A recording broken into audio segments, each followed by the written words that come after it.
नमस्कार दोस्तों।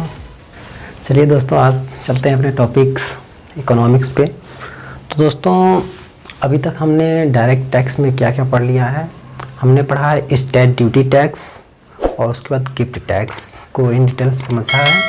आज हम पढ़ेंगे एक्चुअली वेल्थ टैक्स के बारे में। ओके, तो दोस्तों मैं आप लोग को बता दूं, एक्चुअली ये इसका जो इंट्रोड्यूस था वो किया था कब, 1957 को, और फिर इसे अबॉलिश कर दिया गया 2014 को।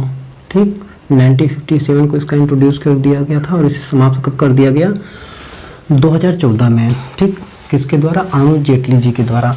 क्योंकि ये जो वेल्थ टैक्स था ये किसी व्यक्ति के टैक्स देने के बर्डन को बहुत ही ज़्यादा इंक्रीज कर दे रहा था, इसीलिए इसे 2014 में समाप्त कर दिया गया, एबॉलिश कर दिया गया।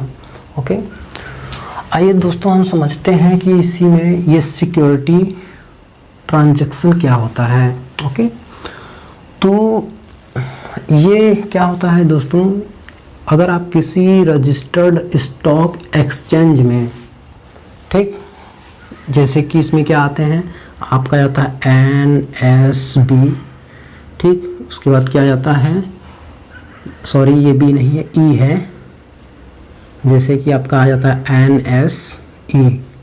ओके, फिर आ जाता है आपका BSE। इसका मतलब समझ लीजिए ये होता है नेशन स्टॉक एक्सचेंज, और ये बॉम्बे स्टॉक एक्सचेंज में किसी शेयर का बाई या सेलिंग कर रहे हैं।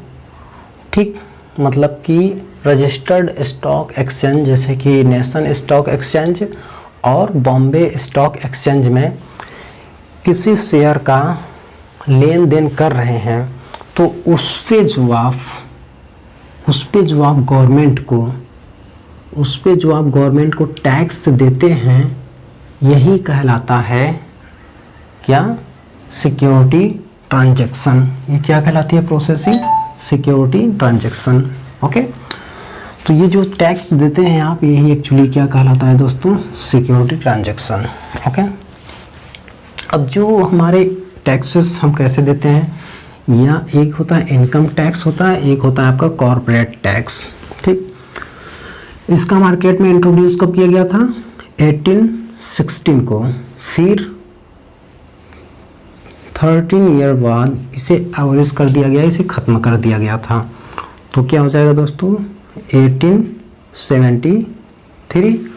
फिर इसे 13 ईयर बाद फिर से शुरू कर दिया गया, री इंट्रोड्यूस किया गया इसका। तो ये मतलब क्या हो जाएगा? ठीक, 1886 को इसका मार्केट में फिर री इंट्रोड्यूस किया गया। ओके, तो एक्चुअली फ्रेंड्स, ये जो इनकम टैक्स और कॉर्पोरेट टैक्स है, ये है क्या चीज़? चलिए जानते हैं। ये जो इनकम टैक्स होता है ये किस पे लगाया जाता है? ये फ्रेंड्स, जो इनकम टैक्स होता है ये किसी व्यक्ति के पर्सनल इनकम या फिर अनरजिस्टर्ड ऑर्गेनाइजेशन पर लगाया जाता है। ओके, ये क्या इनकम टैक्स किसी व्यक्ति के पर्सनल इनकम पे लग सकता है या फिर अनरजिस्टर्ड ऑर्गेनाइजेशन पर लगाया जाता है। और ये कॉर्पोरेट टैक्स क्या होता है? ये रजिस्टर्ड ऑर्गेनाइजेशन पर लगाया जाता है। ठीक, अब हम यहाँ पे समझ लेते हैं ये जो आपका रजिस्टर्ड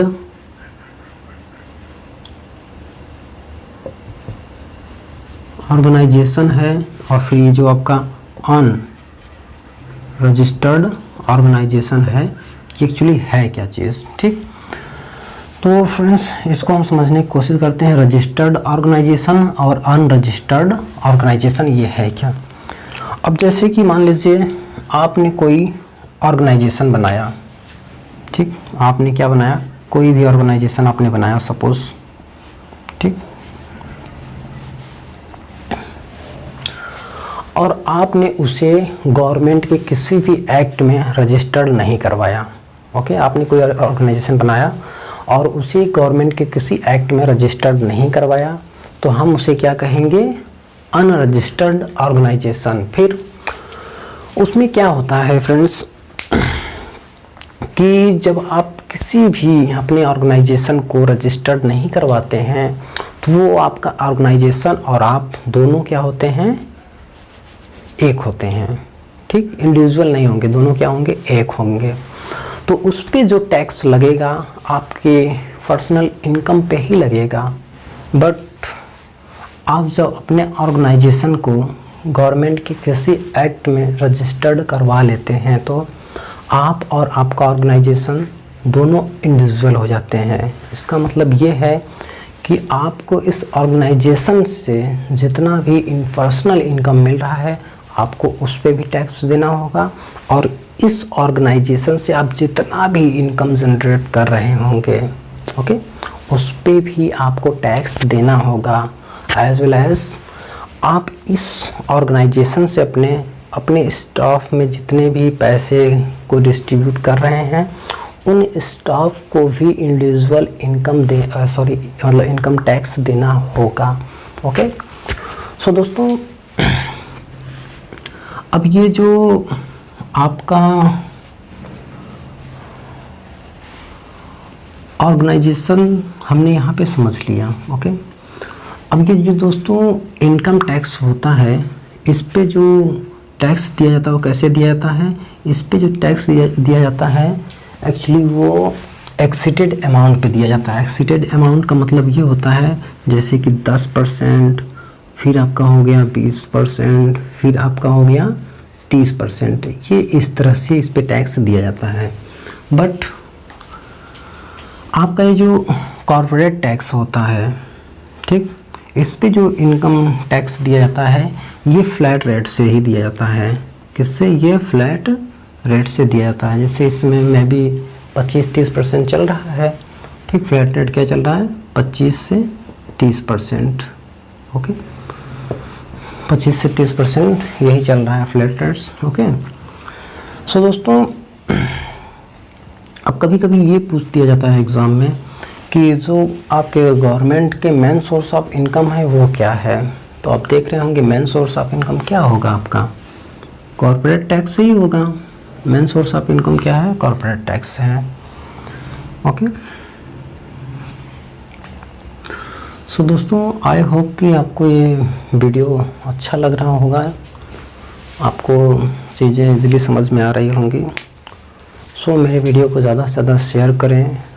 आपके जो भी डिमांड्स हों वो प्लीज़ कमेंट में करें, कमेंट में हमें बताएं। ओके, आज के लिए बस इतना ही रखते हैं। Thanks for watching my video.